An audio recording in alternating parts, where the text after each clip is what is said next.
নমস্কার বন্ধুরা, আশা করি সবাই খুব ভালো আছেন। আজ আমি চলে এসেছি আরও একটি অ্যামাজন প্রোডাক্টের রিভিউ নিয়ে। 11 কোম্পানির 19 লিটারের এই ওটিজিটা আমি অর্ডার করেছি অ্যামাজন থেকে। এটা আমি পারচেস করেছি 3496 রুপিসে।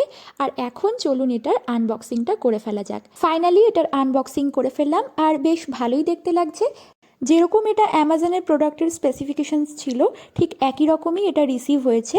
আর এখানেই সাথে রয়েছে 3 রকমের নব: টেম্পারেচার কন্ট্রোল, ফাংশন কন্ট্রোল, আর তার সাথে টাইমারের নব। আর সাথে এই গ্লাস ডোরও রয়েছে। আর এই যে অ্যাক্সেসরিজগুলো এর সাথেই দিয়েছে, এতে আছে বেকিং ট্রে, রটেসারি হ্যান্ডেল, তার সাথে ওয়্যার র্যাক আর ওয়্যার র্যাকের হ্যান্ডেল। আর সাথে এই প্রোডাক্টটা রয়েছে 1 ইয়ারের সার্ভিস ওয়ারেন্টি, সাথে রয়েছে ইউজার ম্যানুয়াল। তো এখন এটাকে আমরা সেট করে নিয়েছি এখানে বসানোর জন্যে। আর এটাতে আমি কেক বেক করব, তাই প্রথমেই এখানে ওয়্যার র্যাকটা এর ভেতরে দিয়ে দিলাম। এটা সুবিধা মতো উপর নিচে বসিয়ে নেওয়া যাবে। আর তার সাথেই এখন আমি ওভেনটা প্রি হিট করে নেব। কেক বেক করার আগে ওভেন প্রি হিট করাটা খুবই জরুরি, 180 ডিগ্রি সেন্টিগ্রেডে। আর তার সাথে এই ফাংশন নবটা সিলেক্ট করে দিলাম আপার অ্যান্ড লোয়ার হিটে। আর 10 মিনিটের জন্য টাইমার দিয়ে সেট করে দিলাম।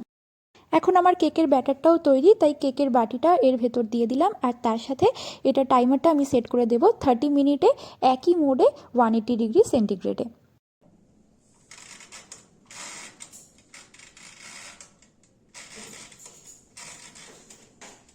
আর এখন এটা ফাইনালি কেক বেকের জন্য বসিয়ে দিলাম 30 মিনিটের জন্যে।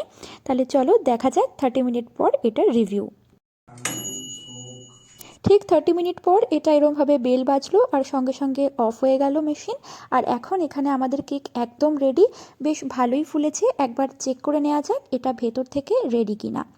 এই যে একদম ক্লিন বেরিয়েছে, তাহলে একদম এটা রেডি হয়ে গেছে। ভীষণই নরম আর অনেকটাই সফট হয়েছে। আর এখানে দেখতেই পাচ্ছ কতটা এটা পারফেক্টলি কেকটা একদম বেক হয়েছে। আমি এই কেকটা বানিয়েছিলাম এগলেস চকোলেট কেক।